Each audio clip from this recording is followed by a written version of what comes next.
নমস্কার বন্ধুরা, I love মৌসুমি কিচেনে সবাইকে স্বাগত। তো আজকে তোমাদের কাছে একটা অসাধারণ রেসিপি নিয়ে চলে এসেছি।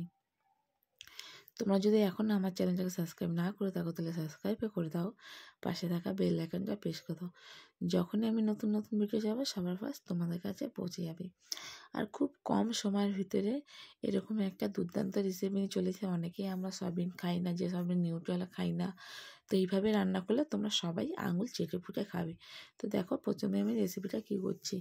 প্রথমে আমি কড়াইতে জল দিয়ে সয়াবিনটা দিয়ে দিয়েছি, দিয়ে লবণ দিয়ে এটাকে আমি সিদ্ধ করে নিচ্ছি। একটু ভালো করে সিদ্ধ করে নেব। দেখো, লবণটা দিয়ে খুব ভালো করে এটাকে আমি নেড়ে দিচ্ছি, করে নাড়াচাড়া করে এটা এবার সিদ্ধ করে নিচ্ছি। তো সয়াবিনটা আমার সিদ্ধ হয়ে গেছে, দেখো জলটা অনেকটাই টেনে গেছে, এটা সিদ্ধ হয়ে গেছে। খুব ভালো করে এটাকে সিদ্ধ করে নিতে হবে। এটাকে আমি নাবিয়ে নিচ্ছি। তো বলে একটা ঠান্ডা জল নিয়ে নিয়েছি, এর ভিতরে সব সয়াবিনগুলোকে আমি নাবিয়ে দিচ্ছি। তো সব সয়াবিনগুলো দেখো নাবিয়ে এটাকে ভিজিয়ে রেখেছি। এদিকে একটা কড়াই বসিয়ে দিয়েছি, এর ভিতরে দিয়ে দিচ্ছি দুটো পেঁয়াজ, মাঝারি সাইজের পেঁয়াজ, রসুন, আদা, এগুলোকে আমি একটু অল্প করে জল দিয়ে সিদ্ধ করে নিচ্ছি। তো এগুলো দিয়ে দিয়েছি, এবার ভিতরে দিয়ে দিচ্ছি জলটা দিয়ে আমি এটাকে সিদ্ধ করে নেব। তো ভালো করে এটাকে একটু নেড়ে চেড়ে ঢেকে আমি এটাকে সিদ্ধ করে নিচ্ছি। এই রান্নাটা এতটাই কম সময় লাগে আর ততটাই ইয়াম্মি খেতে হয়। তো একবার তোমরা বানিয়ে খেয়ে দেখো, আমাকে কমেন্ট করে জানাবে তোমাদের কেমন লাগলো। তো এবার দেখো, পেঁয়াজ, রসুন, আদা এটাকে খুব ভালো করে সিদ্ধ হয়ে গেছে। এবার এটাকে আমি নাবিয়ে নিচ্ছি। এটাকে নাবিয়ে আমি একটু ঠান্ডা করে নেব। তো এদিকে সয়াবিনগুলো ভালো করে জল চিপড়ে নিয়ে নিচ্ছি। এর ভিতরে দিয়ে দিচ্ছি চালের গুঁড়ো দিয়ে দিচ্ছি 2 চামচের মতো। 2 চামচের মতো চালের গুঁড়ো দিয়ে দিলাম। এবার এর ভিতরে দিয়ে দেব ওই চামচেরই 2 চামচের মতন বেসনটা দিয়ে দিচ্ছি 2 চামচ। এবার দিয়ে দেব পরিমাণ মতো লবণটা যেহেতু আমি সিদ্ধ করার সময় দিয়েছিলাম তাই জন্যে অল্প করে দিয়ে দিচ্ছি 1 চামচ জিরে গুঁড়ো, দিয়ে দেব 1 চামচ ধনিয়া গুঁড়ো দিয়ে দিলাম 1 চামচ। এবার দেব 1 চামচ হলুদ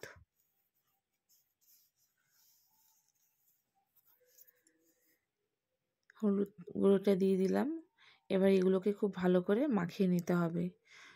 পুরো সব মশলাগুলো আমি সয়াবিনের সাথে খুব ভালো করে মাখিয়ে নিচ্ছি। খুব ভালো করে মাখানো হয়ে গেছে, এটাকে এবার সাইড করছি। এদিকে আমি পেঁয়াজটাকে সিদ্ধ করে রেখেছিলাম, পেঁয়াজ, রসুন, আদা, ওটাকে এবার এটাকে আমি মিক্স করে নেবো। এবার এর ভিতরে দিয়ে দিচ্ছি 1 চামচ জিরে গুঁড়ো, তারপর দিয়ে দেবো 1 চামচ ধনিয়া গুঁড়ো, দিয়ে দিচ্ছি 1 চামচ হলুদ গুঁড়ো,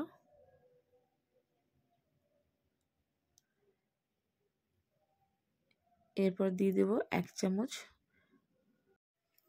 লঙ্কা গুঁড়ো, দিয়ে দিচ্ছি 1 চামচ। এর ভিতরে দিয়ে দিচ্ছি অল্প পরিমাণে এবার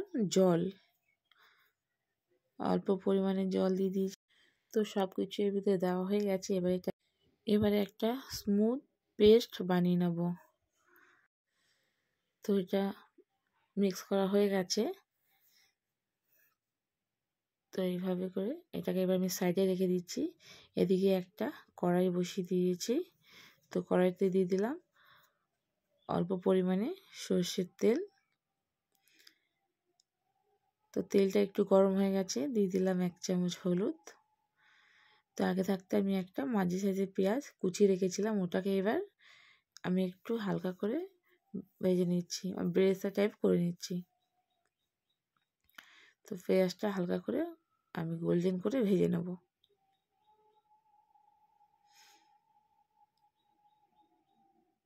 তো একটু নেড়ে চেড়ে নিয়েছি। তো পেঁয়াজটা আমার ভাজা হয়ে গেছে, এবার এটাকে আমি তুলে নিচ্ছি। তেলটাকে ভালো করে ঝরিয়ে পেঁয়াজ ভাজাটা এবার আমি তুলে নিচ্ছি। পেঁয়াজ ভাজাটা তুলে নিয়েছি। এবার ওই তেলের ভিতরে যে সয়াবিনগুলোকে আমি আগে থাকতে মশলা মাখিয়ে রেখেছিলাম ওটাকে দিয়ে দিচ্ছি।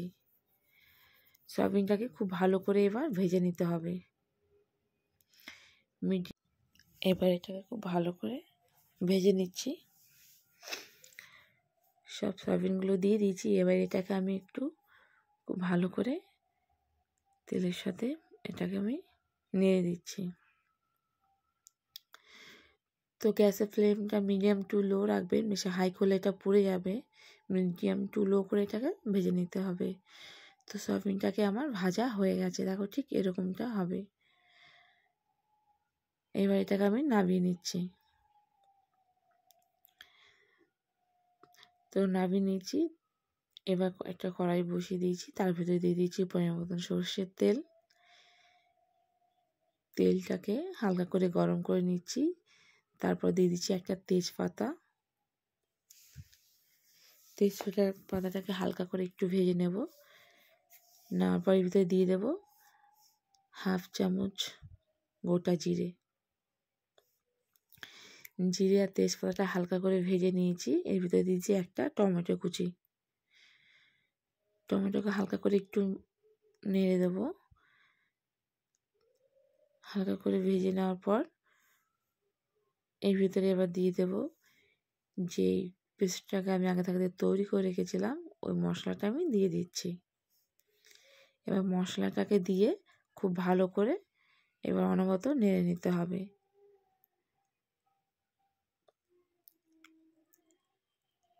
তো আর ওই বোলটা ধুয়ে আর একটু মশলাটা আমি দিয়ে দিলাম। এবার দিয়ে দিচ্ছি লবণ, দিয়ে দিচ্ছি পরিমাণ মতন। তো এটা আপনারা আপনাদের মতন করে দেবেন। লবণটা দিয়ে খুব ভালো করে সব মশলার সাথে মিশিয়ে দিচ্ছি। এবার এটাকে ঢেকে আমি এটাকে ভালো করে মশলাটা কষিয়ে নেব। তো মশলাটা দেখো খুব ভালো কষানো হয়ে গেছে। তখনই বুঝবে যখন মশলার সাইড দিয়ে তেল বেরিয়ে আসবে। তো মশলাটা আমার কষানো হয়ে গেছে। এবার এর ভিতরে দিয়ে দেবো যে সয়াবিনটাকে আমি আগে থাকতে ভেজে রেখেছিলাম, সেই সয়াবিনগুলো দিয়ে দিচ্ছি। সয়াবিনগুলো সব দিয়ে দিয়েছি। এবার এর ভিতরে দিয়ে দিচ্ছি অল্প একটু জল। জল দিয়ে খুব ভালো করে মশলাগুলোর সাথে আমি সয়াবিনটা মিক্স করে দিচ্ছি। তো খুব ভালো করে নেড়ে চড়ে মশলাগুলো দেখো খুব ভালো করে সয়াবিনের সাথে মশলাগুলো মিশিয়ে একটু এটাকে আরেকটু আমি ভালো করে কষিয়ে নিচ্ছি। মশলাটা খুব ভালো কষানো হয়ে গেছে। এবার এর ভিতরে দিয়ে দিলাম জল। জল দিয়ে দিয়েছি। জল দিয়ে এবার মশলার সাথে খুব ভালো করে এটাকে মিক্স করে নিচ্ছি। খুব একটা বেশি জল দেবো না, যেহেতু এটা একটু গ্রেভি হবে। তো আমি অল্প করে জল দিয়ে দিচ্ছি। জল দিয়ে দিয়েছি অল্প করে। এবার এটার ভিতরে দিয়ে দেবো আগে থাকতে যে পেঁয়াজটা ভেজে রেখেছিলাম ওটা দিয়ে দিচ্ছি। ওটা দিয়ে আমি 2 থেকে 3 মিনিটের মতন এটাকে আমি রান্না করে নিচ্ছি। তো 2 থেকে 3 মিনিটের মতন এটাকে রান্না করে নেবো। পেঁয়াজটা দিয়ে খুব ভালো করে এটা মিশিয়ে দিলাম। এবার এটাকে ঢেকে আমি রান্না করে নেব। তো এটাকে ঢেকে দিলাম। তো আজকে দেখো সয়াবিনটা আমাদের পুরো কমপ্লিট হয়ে গেছে। তো এইভাবেই করে যদি তোমরা একবার বাড়িতে বানিয়ে খাও, এটা এতটাই ইয়াম্মি খেতে, না বানিয়ে খেলে বুঝতে পারবে না। তো তোমাদের সবাইকে বলবো এইভাবে করে সয়াবিনটা খাও। যারা সয়াবিন খেতে চাও না তাদেরও এটা খুব ভালো লাগবে খেতে। আর যদি আমাদের ভালো লাগে তাহলে লাইক করো, শেয়ার করো, সাবস্ক্রাইব করো, পাশে থাকা বেল আইকনটা প্রেস করে দিও। এর ভিতরে দিয়ে দিলাম একটুখানি আমি ধনেপাতা কুচি। এটা দিয়ে দেবে, স্বাদ আরও দ্বিগুণ বেড়ে যায়। তো তোমাদের যদি আর নতুন নতুন রেসিপি থাকে দেখবা, তা তোমরা আমাদের কমেন্ট করে